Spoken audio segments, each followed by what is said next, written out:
Bro, do you date a ripped woman? Well, don't put me on the spot. Would I?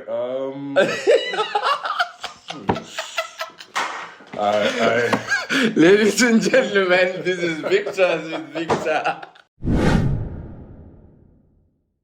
All right, ladies and gentlemen, welcome to another exciting episode of Victors with Victor. And today, ladies and gentlemen, I should probably start flexing. My guest for today is somebody I've known from the gym for now 2 years. And, I let everything speak for itself. But an engineer, civil engineer, a motocross coach. And the reason we have him today, I won't say much, a bodybuilder. Yo, Phil. Karibu sana. Asante. Bro, you're strong. Let's try this. How do you call this game? This is arm wrestling, but Wrestling. I don't do this one. Okay, be nice, bro. Check it, bro. I won't embarrass myself on this show. But welcome, bro. Thank you very much for joining Victors with Victor. And I'm sure our viewers are very excited to have you today. So, subscribe, like, share, and comment. If you have any questions for Phil as well, drop your questions on the comment section and we'll probably have him next answer those questions. If you want him to be on the show again, we're really happy to invite him. Phil, tell our viewers who you are. Philip Guya. Most people know me as Guya. Bodybuilder, upcoming bodybuilder in Kenya. Really upcoming, bro. I don't know. I'm a student in the game still. You talk less of yourself, bro. I think you're one of the most prominent bodybuilders. If you go to Instagram, like how I found you on Instagram. Of course, I met you at the gym, and I don't know. It's probably something with iPhones. And then I went on Instagram and I saw, Philip Goya. It just popped up. I didn't search. Did it? For real. Okay. Yeah. And probably explain why I think you're one of the most prominent. And everywhere I go, like I went to that event in Kasarani, and we were just having like random chat, and your name came up. Really? I'm serious, bro. This is not lip service. For real. And we are very excited to have you here. Continue. You're introducing yourself. Yeah, Guya. Most people know me as a bodybuilder. Civil engineer is part of a thing I studied it, I practice it. You're a civil engineer. I don't understand why you're not giving yourself credits for the things. You're very humble, bro. When I saw you in the gym, and now this explains what I'm talking about. When I saw you in the gym, you move differently, bro. From a lot of, like for real, like, I was like, this guy, interesting. But then also your physique is one thing that is, outstanding about you. But then I thought, this guy is not, what I see now, like the humility you have in you, it's not something I saw the first time I saw you. I didn't think, this guy could be this humble. You get this a lot. Yeah, no, a lot of people think I'm a bit of an a-hole. But I'm very welcoming. You're very humble, bro. Now you're giving your credit. I mean, if I had somebody who had something I'd like to ask about or want to know more about, it'd be really nice if I found out if they're nice. So okay. Yeah, so I try to be as humble as possible. But what makes you humble is like the harder you work and the more focus you have, the more humble weirdly you become. That's powerful. Yeah, so when I say civil engineer, it's not that's just something bro. Right. Yeah. That's pretty much and fitness coach. Of course you can DM me if you want some coaching on building muscle, burning fat, and just having a top shelf physique for men. So private coaching, or you have Online coaching. Okay. I've got programs, and you get access to me on one-on-one, talking every day. Right. And meals, of course, and specialized meals, personalized meals, and personalized also supplementation. Yeah. Nice. Yeah, it's very easy. Go to Instagram. Just search Philip Guya.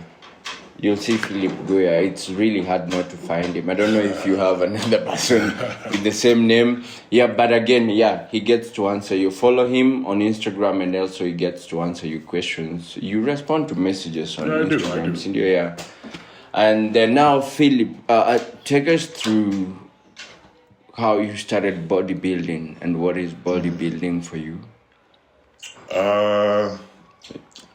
How I started bodybuilding. Well, when I was in university, from high school all the way to university, I was playing basketball. And then at a competitive way. So when that was over and done with, you're done with your fourth year, you still have all this energy that you don't know what to do with. Right. So luckily, I started playing basketball. While I was playing basketball, I started going to the gym as well. So once the basketball part died out, the gym is what remained. So at least you don't have to be a professional. You don't have to play competitive. You have to be competitive in basketball to continue playing basketball. But for the gym, anyone can do it. Right. So I kept going to the gym, and that way you see one guy who has a physique that you want, and you be like, okay, that wouldn't be bad to have. Who was that guy? 20-inch arms. It was a lot of guys. Okay. It was a lot of guys. It was just people who randomly walked in and out. Okay. Then eventually I started building my physique. I gained some muscle in my body. Was the adrenaline that I got from lifting heavy weights, and that just led on to the next thing. 2018 came. I decided to do a competition. Placed second to the 2018 Mr. Kenya, Iron Shafi. Shout out to him. Then COVID happened. Of course, we couldn't compete and all. But next competition I did as well. He beat me again. So your first competition was in 2018. 2018, and then Mr. COVID happened, and then the next competition was 2021, Mr. 001. Yeah, which is surprising because I've been bodybuilding for a long time, but I've only done 2 competitions. For how long have you been in bodybuilding? I'll say, if you can count the first time I actually prepared for a show till right now, I'll say 5 years. Okay. Yeah. Oh man, that's 5 years. Yeah, just 5. Well, 5 years. A lot can happen in 5 years. I know. If you put in work like you do, bro. Yeah. Because I've been lifting. No, I've just been lifting for fun for 2 years. Yeah, but I'm really impressed with the work that I've seen you lift, and I see how serious you are at the gym when you come. I'm like, I want to be like this guy, but I'm not really sure if that's the direction I want to take. Now, so then, Iron Shafi beat you twice. Yeah, he did. How did that feel? I took that personally. Okay. But he's a great competitor. Right. Actually, he's someone I really look up to. He's a great ambassador of the sport. Do you guys talk after the show? We talk after the show. We talk every now and then. He does a lot of great things for the sport. I'll say. Right. When there wasn't a Mr. Kenya, and when there was nothing for bodybuilders to compete in, the guy built his own show. Iron Classic. Iron Classic. Oh, that's his show. Yeah. So I really look up to the guy. I say he's one of the best ambassadors this country has ever had. Do you feel like he's celebrated enough? No. Oh man. No. That's sad. And it happens in a lot of sports that we do in the country. Yeah. Kenya celebrate people after they become great, like Victor Nyong'o. Yeah. And it's really sad. Yeah. To be honest, I'm thinking about, after the competition, a conversation, Iron Shafi and Phil. What are you guys talking? Well, it'd be They're like, It'd be you're great, interesting. you're great, you're great, you're good. it'd be interesting. I'll be open to it. But he's someone who I really look up to. All right. Yeah. Okay, good. Shout out to Ian Shafi. And then now, so your journey into bodybuilding, what are some of the stereotypes that you've had about bodybuilding? And you're like, oh, you guys are very ignorant. I think the stereotype for bodybuilding, I think the first one that can come at the top of my head is people think it's just when, let's say, a newbie walks in the gym and says he wants to put on muscle and he wants to just look really big and ripped. I think he thinks that the trajectory will be just a straight line going up. You think it's just a continuous uphill, but it's pretty much just bumpy. So how do you talk to somebody like that, and what do you tell them? I tell them, just be here in 5 years. Okay. Do this for 5 years straight. All right. Okay, so other than just being at the gym. Yeah, I think that's because I just. So 5 years, that means discipline for 5 years, and not just being there and doing something. Not just doing something, doing what Phil is doing at the gym.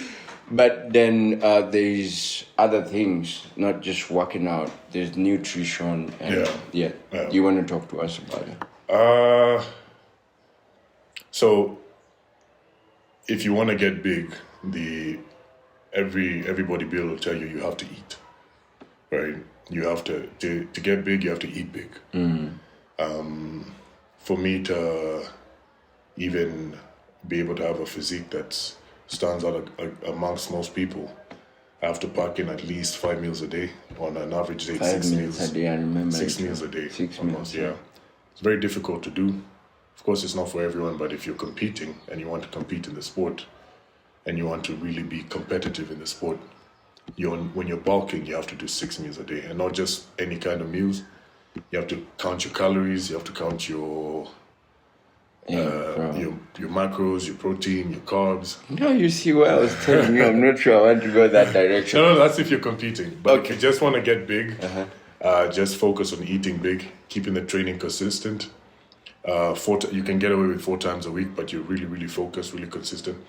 Actually, no, in general, I'll say the consistency of just eating and training for 5 years.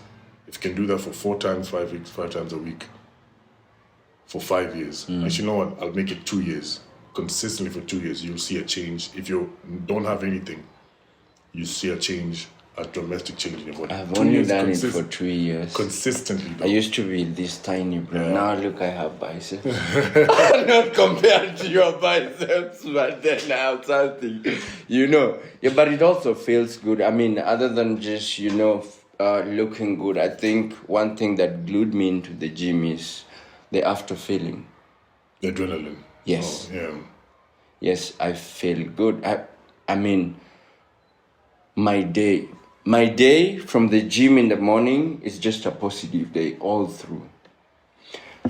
Take us through a Phil day from morning. Phil wakes up and then Phil workout day. Okay. So I usually set my alarm for 6:30, but I end up waking up at 7. Okay. So I'll 7 on a bad day 7:30, on a really bad day. You're not that disciplined, bro. And I go to bed quite late because of work and working and setting all these things. So I'll try keep it. If I go to bed early, I'll wake up early. If I go to bed late, of course I'll try, and because sleep is very important, right?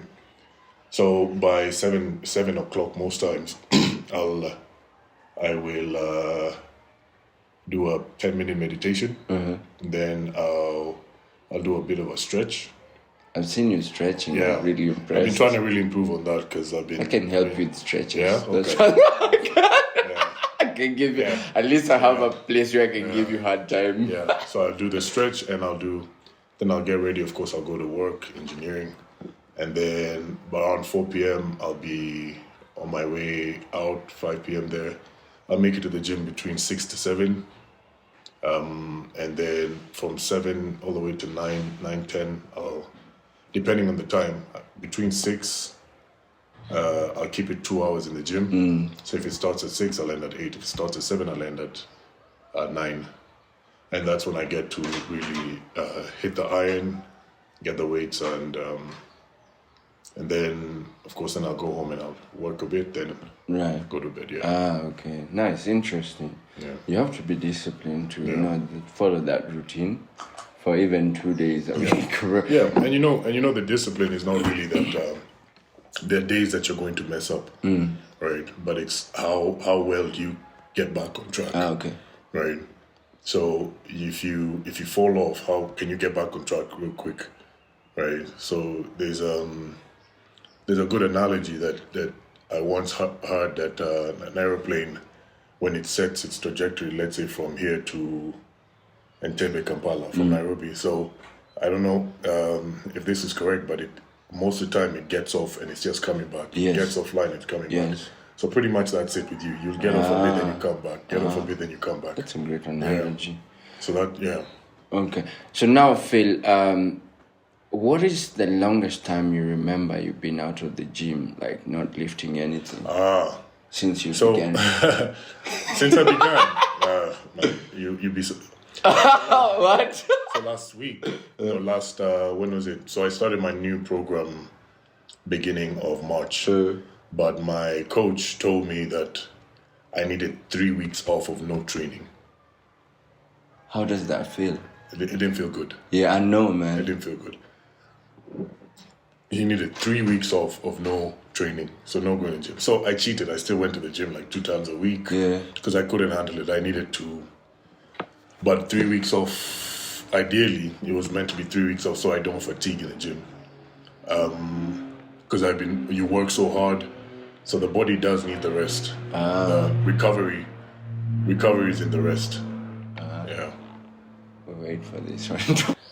So now you're talking to what I'd really like to know, and probably our viewers should be interested to also know, is nutrition when you're just training to add.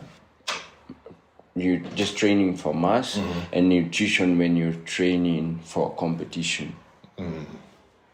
So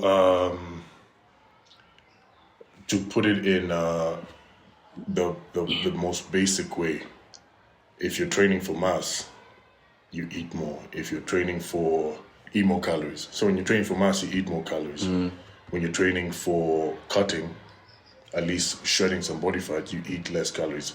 Now, that's just how it is, but of course, there's a bit more details to it.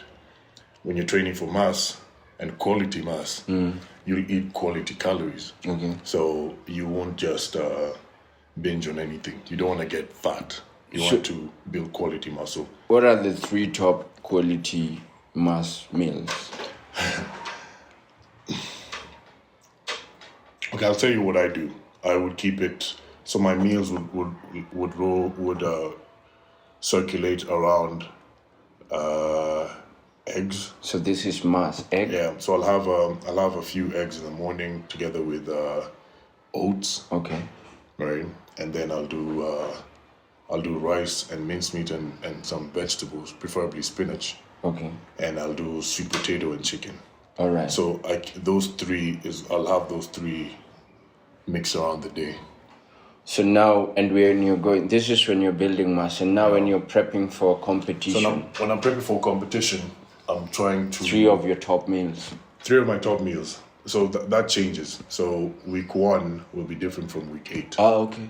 So you don't want to lose... So for competition, you start prepping 8 weeks before the competition. 12 weeks, ideally. Whoa. 12 weeks. So... 3 months. Yeah, 3 months. But you burn slow, like you're preparing meat on a grill. You don't do it with fire. So you burn. It's a slow cook, so that you retain as much muscle as possible, and you burn as much fat, at least body fat as possible, without losing muscle. Because your body is smart. Your body, every time you have less calories in your body wants to lose the muscle. Right. Because keeping muscle takes a lot of energy. Yes. So your body will try to lose the muscle for survival. Right? So how I'd eat on week 1 is I'll maybe reduce my calories. Sorry, let's say week 2. Week 2 I'll reduce my calories by maybe 10% of what week 1 was. Right. How do you know 10%? I measure my food. Oh man, this explains why you're a civil engineer. Because those details, I'm not sure. But yeah, I'm inspired. There's a saying that goes, you can't improve what you can't measure. So you're better off measuring. The guy who measures his weight, measures every metric they measure. Do you measure the size of your biceps? Well, you ever not every measure? day, but I'll measure. Oh, okay. I mean, every when you get big, you will measure yourself. Okay. I should probably start measuring. But 20, well, I'm not going to talk about that now, but okay, week 3. 20.2 inches, maybe. Whoa. Yeah. Your biceps. The left. Now or the last time you measured? The last time I measured. Okay. Maybe I'm pretty much the same size as I was the last time I measured, but. Oh man, I'm just not gonna measure. That would mess my esteem. I mean, no, it's good to measure so you can know, you can have some improvement. You can improve. You can know where to. But I remember. So you can make it a competition against yourself. You know, I tried because last year I was 89 kg, and I took a medical test last week on Thursday, and I was 80 kg. Yeah, that felt good. That really felt good. Yeah. And also one thing I'd add on when it comes to food and nutrition, you want to use the food to optimize your hormones. I don't think this is talked about enough. And in my Instagram, and when people DM me, I tell them about optimizing their hormones as much as possible. So the reason why I'd have even the eggs and the fatty mincemeat is so that my testosterone can be as high as possible. You know, testosterone comes from cholesterol, so you need to make sure that you're optimizing that as much as possible. Testosterone will also be the factor that determines how much muscle you retain. So that is something that you want. You want to eat foods that help your testosterone. So even though when you're cutting when you're losing, people lose weight a lot, they realize that their testosterone is getting less if you cut it too low. But I'll do that by maintaining fatty proteins, and that'll help you optimize. Do you think my weight is too low? 80? Do you feel like that? How tall are you? I am 5'9". It's good. Weight is good. Oh, okay. Yeah. What would be too low? Because when I used to break 50s, a lot, yeah. I would go to 65, bro. Yeah, I think 65 is but I can't really go on weight alone.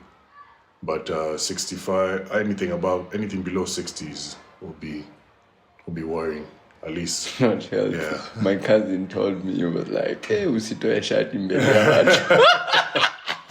Yeah, he said it in a very weird way. And it's probably why now I want to lift more. Because he was like, hey bro, unakambaya kwanza hizo mbavu.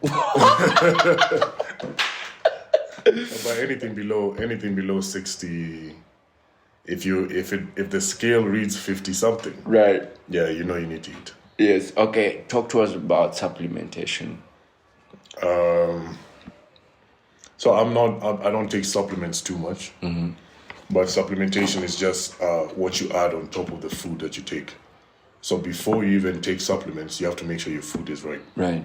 So when someone asks me what supplements should I take to add mass and all these things, I tell them, okay, first, before that, how's your food? What are you eating? Yeah. How you eat, like what exactly are you eating on a day-to-day basis? And you'll find that a lot of them who started taking supplements, it never worked because their food was already off. So they're trying to use the supplements as a replacement for the food. That can't work. Yeah, because I've had many people say, oh, supplements are a waste of resources. And... No, it's probably like their food okay. is not right. So then they're using the supplements to kind of replace the food. Right. Now, supplements is just something that you add on top of the food. It's like if the food is 90%, the supplements would just be 10%. So it shouldn't be the main thing. It shouldn't be the main thing. Food should be the first. Yeah, Okay, now that makes sense. Yeah. We're probably not going to go deep with Phil, but we hope to be having him here more often. Let us know in the comment section if you still want us to host Phil and some of the questions that you'd really like for him to answer. As we continue the show, Phil, talk to us about, there's been a lot of talk about science and people coming out talking about 1, 2, 3, 4. I'm not really informed about it, so I'm also going to be learning today about science and bodybuilding. It's, of course, science is a common... is a thing that bodybuilders are known for, especially the more professional they get. Is it banned if a competition says natural? That's when you know they don't take athletes who are on performance enhancing drugs. Right. But if it doesn't say anything natural, they're not testing. Now that basically means if they're not testing, that basically means it's a no-brainer what's the easiest way to say it? Other than saying you can take it. So when competitions are testing and they want natural, so does it mean there is an ethical aspect of science and there is the unethical? Yeah, of course there's a part that they want to they try to make it a fair chance for everyone to have to be competitive. Right. So, in most sports, you'll find people who actually do take performance enhancing drugs. Right. Don't look like they take performance enhancing drugs. But bodybuilding, because it's very clear and very visual, you can only assume that someone is taking. Yeah. I mean, you couldn't. How would you know by looking at Lance Armstrong that he was taking? That he was taking performance enhancing drugs. You couldn't tell. You couldn't tell, yeah. Yeah, bodybuilding is just one of those sports where I think the reason why it's famous for performance enhancing drugs is because it's so visual. Yeah. Because even last year in our country, we had a lot of athletes, like the marathon runners, who were banned for taking this. Yeah. So now, but in bodybuilding, they make it look like, Because when you think about long distance runners, you're not gonna think of performance enhancing drugs. But even in breakdancing, we have it. Yeah. We have people doing it. Yeah. So now, Phil, what is it that you would recommend when it comes to science, and what is it that you would say this is a don't do? Well, I'll say don't do drugs, kids. Don't do drugs, kid, period. If you're gonna go that direction, be very, very, very, very sure of it, because you're messing with your body. What can I say? You're altering the way your body operates. Yeah. So your body might never be the same again.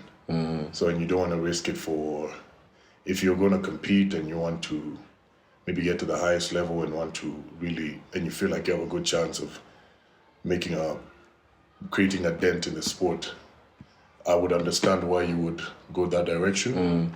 But if you just a regular guy who wants to put on muscle because you want to flex with the guys at the office, don't do it. Yeah. Right?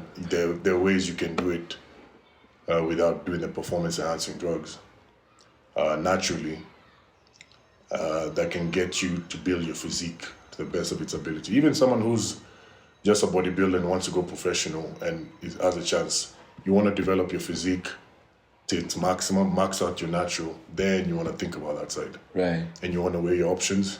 Of course, the recommendation is not to do it. So So Phil says no, don't do it, kid. So now we have this viewer who's probably an aspiring bodybuilder, and they're like, no, so I'm not gonna listen to Phil. I want to go to the Olympics and I want to do it. What are some of the long-term repercussions? So your internal organs are gonna face some stress. Your kidneys, your liver. So that's what you want to think about. Your libido is going to be all over the place. You don't want to have that embarrassing moment when you're alone with your lady and you don't have you don't know what's going on downstairs. Mr. Victor with Victor. No. So I mean, I don't want to touch on that, but these are the things that bodybuilders who take those who take such would have to learn how to manage. So that's why I wouldn't recommend it. It's a price to pay. So if you're not willing to pay that hard price of being of managing it to an extent where you have to be very conscious about it every time, don't do it. Okay, so I've also I mean I've had a lot of things about science and temperament. Yeah. It said that a lot of bodybuilders snap. Do you snap, bro? You ever found yourself in a situation where you're like, Phil, calm down, man? No, bodybuilders who are on the... I think we all have a different temperament. Okay. Some of us are more temperamental than others. I'm a pretty calm guy. I know. I know. Luckily, time will tell. Well, if anything, now I'll take a video of you and then I'll be like, this guy said this. No, I'm a pretty calm guy. Yeah. I'm a pretty calm guy. But of course, bodybuilders who are on the performance enhancing side are the ones who might experience some varying of the temperament. So but just normal guys, no, you wouldn't see that. Okay. Yeah. This topic is interesting because I know it's what most people like to hear. Like, oh, is he on gear? Is he? Yeah, I know. It's the red meat of the bodybuilding world. So where people want to bite, and it's where people throw their eyeballs and you get so much attention. Right. Yeah. So this is probably sensitive, but it's been happening lately. I'm one of the victims of but they're saying I hosted one of these Kenyan celebrities here, and he had talked about club security, they call him bouncer, who was trying to molest him in the washroom. Yeah. And I've also had talks. There's been rumors going around bodybuilding and gayism. Do you know anything about this? Well, this is news to me. Okay, so you not No. heard of this? I've not heard of this one. Okay, so probably because you're on the top. But there's been talks around that upcoming bodybuilders, most of them, I mean, you're an engineer, you have a nice car, bro, and you're working a good job. But broke bodybuilders, disparate ones, having to sleep with foreigners. Oh, I see what you mean. But have you had this? I've heard of it. I've heard of that. Yeah. Not just like male, female muzungus, but also male muzungus. I've not heard and of the I males. think I've not heard of the male one. I've heard of the female one. okay. Yeah. Yeah, I had that, and I was like, I don't know if this is true. Well, I'd be surprised what people do for money. So. Yeah. But I don't wanna go too deep. That. What is your definition of a strong man?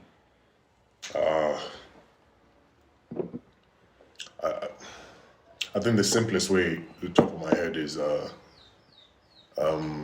somebody who's very hard to kill.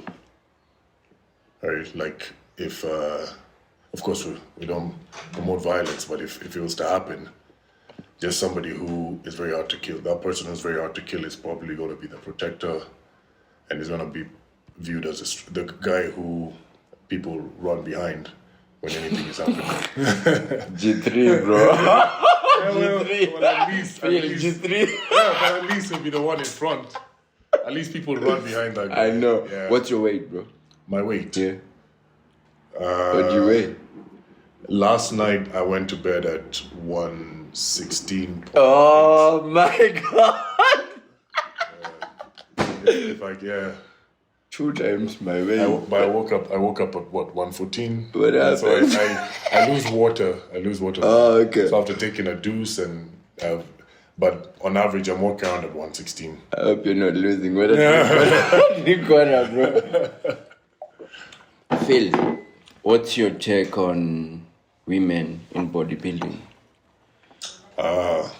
It's a very interesting one. The bodybuilding side of women has categories, different categories. There's the two the most popular one right now, at least the one that most females can compete in, is bikini. Oh, bikini. It has a very elegant look to it. It's very aesthetic. Then slightly masculine side of, just slightly, not too much, but still maintaining a feminine structure, is figure. Figure, and I find the females are a bit more contain a bit more, have a bit more muscle content. And then there's a new category called wellness. Wellness, I think it was more famous in Brazil, and that one has, you can be masculine, but they really focus on the figure and the lower body being a bit bigger than. I mean, it's bodybuilding for females is just as much as a side for males. If it's something that you wanna pursue, just know it'd be a great journey for you. Of course, how far you wanna pursue it is if you wanna pursue it that far, you should of course find out as much information as you can. Bro, do you date a ripped woman? But don't put me on the spot. Would I?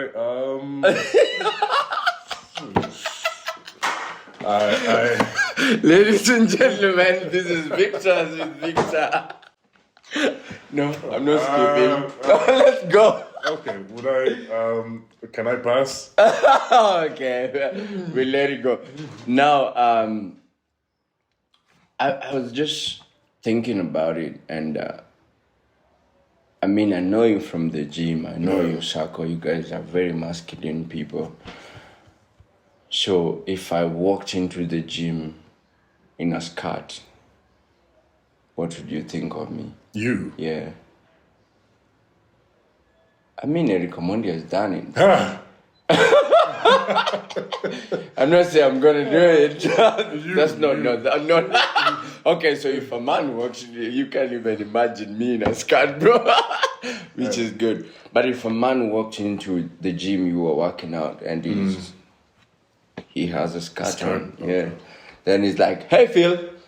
I mean, I'll say, "Hey, can you spot me?" What? And what are you doing? Bench? Or squat? Nice.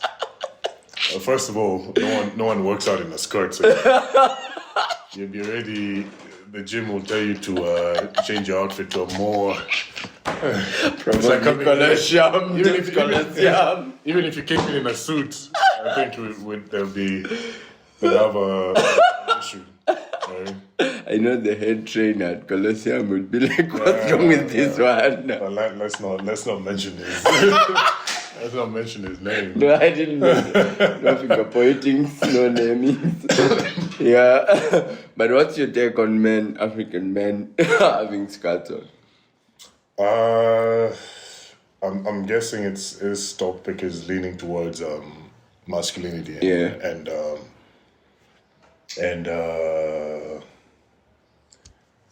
and that whole topic. Of course, it's a very sensitive topic that you have to really watch what you say. Yeah.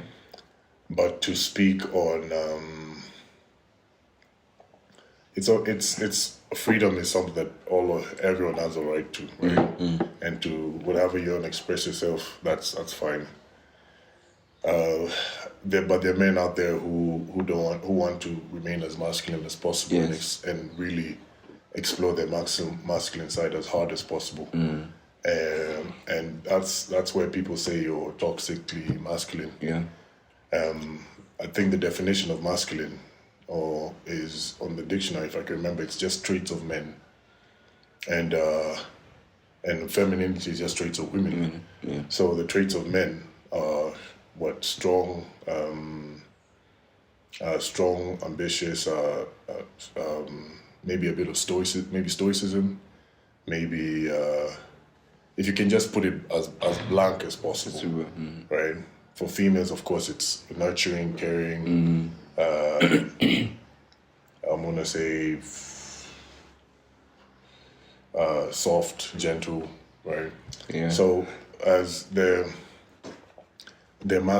of course, they're feminine men and they're masculine women, but there are men out there who just want to be completely in their masculine, and at least me being one of them, I want to be masculine at every single time as hard as possible. I And know. if that offends you, I think it Yeah. offends a few people. But So now I feel on the same. yeah, Yeah, I think now you're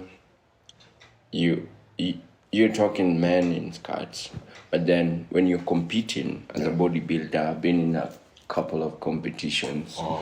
Most competitors have like very small. yeah. I mean, Is it something that concerns you? Is it something that you would ever say on? And why does it has to be that way? I mean, I've also seen categories where they have like the big shots, big shots, and I think that's something else. But when it comes to like this, sure. and why do we have different categories with different outfits? I mean, to speak on the first question, why have the tank tops? The trunks that we have. I mean, you need to see the whole physique, and the judges need to make the whole judgment of the whole physique. You're judging a physique. You're not really. There's nothing. It's just about the physique, in terms of who has the best physique, judged based on size, muscle maturity, conditioning, and of course, a display of aestheticism. Other than that, I don't think anyone looks at those physiques and, or maybe a few people do, and thinks in that kind of way of, because how else are you gonna see ripped thighs? How else are you gonna see? Because it's muscle also. All right. Yeah. So as long as so that's why they're tank tops, and if you look at we try to also emulate the Greek gods, and that's a lot of bodybuilding is emulating the Greek. A lot of poses are named after the Greek structures or Greek, like Atlas, all those things. I read somewhere, it's probably ignorant, but I read somewhere, it's probably, and I thought of it, I've been thinking about it, and I thought of it, and I thought like, no, this has no basis. That the history of bodybuilding, the guy who started bodybuilding, do you know him? Forget his name, but it's really, no, he didn't really start it. He was just one of the first guys who was known for his physique, and he... Okay, so the people who sponsored him were said to be gay. And so, I don't know how true this is, to be honest. And they were enjoying watching him. So they were asking him to pose in those. Yeah. I don't know how true, but information is crazy. I don't think that's true. Usually it was because he was strong, and he had a good physique that the public wanted to see his physique, and the public would go miles just to surround him and see someone flexing his biceps, and as we close, I'll talk to us bodybuilding in Kenya. What do you think? What's your take on bodybuilding in Kenya? Because a lot of people promoting and supporting bodybuilding are bodybuilders. Do you feel like the government invests enough? That's a very touchy subject, because I wish I could say yes, but because a lot of the bodybuilding that has been going on lately has been coming off people who just got together and made it happen, right? The government has helped a little bit. I would hope that they would do a bit more just to just to promote this sport, because we have a lot of talented people in this Is country. Olympics Kenya involved? No. I'd probably ask them because I'm directly yeah, connected yeah. to them. So I'm not part of the organization as well. I'm just a guy who likes to compete. Okay.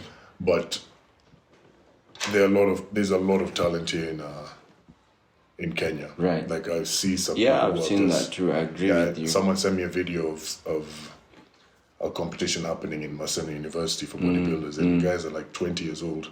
They look better than how I looked at 20. Yeah, and the talent there was just amazing.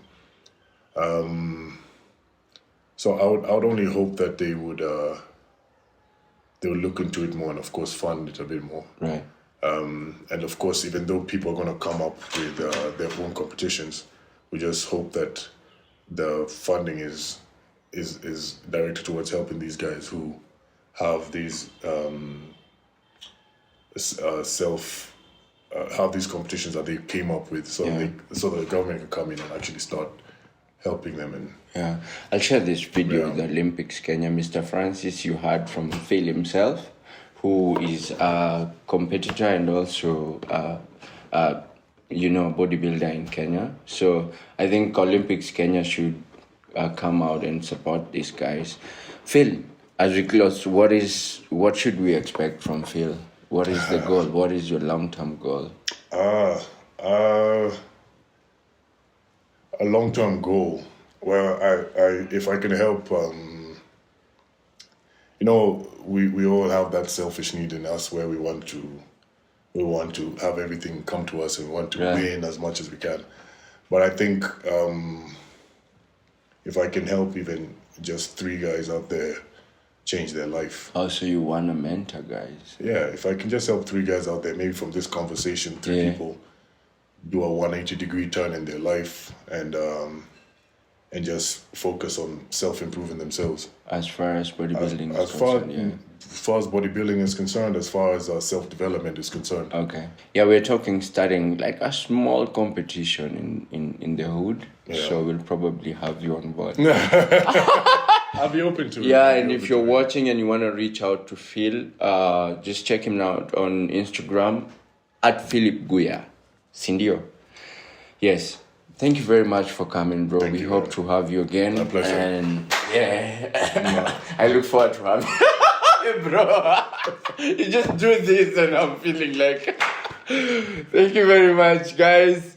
Like, comment, subscribe, and also follow at Philip Guya on Instagram for more questions. You can also drop your questions on the comment sections, and we'll send the questions to him and probably have him on the show again.